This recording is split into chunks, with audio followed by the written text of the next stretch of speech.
murakoze nkuko bivuze nitwa Rutagengwa Chris Junior aba ndi umusore w'imyaka 28 nkaba nambaye nimero 60 mu irushanwa rya Mr Rwanda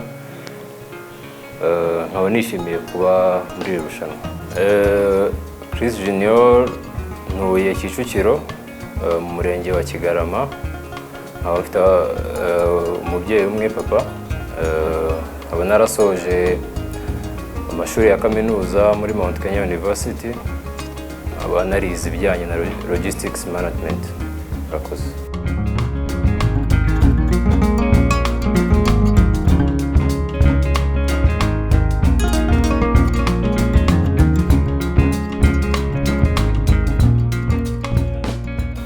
Impamvu nahisemo kuza mu irushanwa rya Mr Rwanda, icyambere nuko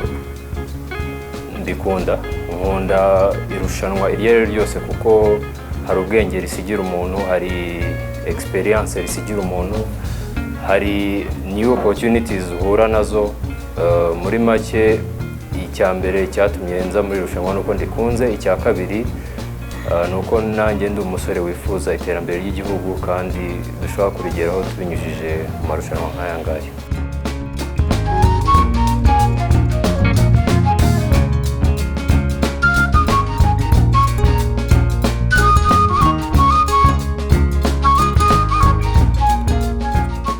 Umwihariko wanjye ni ubudasa, reka mbivuge mu ndimi z'amahanga, ndashaka kwinspiringa urubyiruko rwo mu Rwanda, urubyiruko nyafurika, mbinyujije mu mishinga igiye itandukanye nzakora. Hariyo natangiye, hariyo nzakomeza, hari n'indi mishya nteganya gukora ndamutse ngiriwe amahirwe yo kuba Mr Rwanda.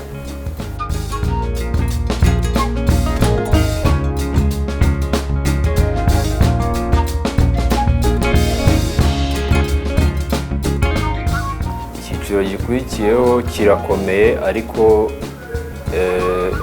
ingabo yose igiye ku rugamba iba yiteguye. Rero nditeguye kandi nizeye ko bizagenda neza.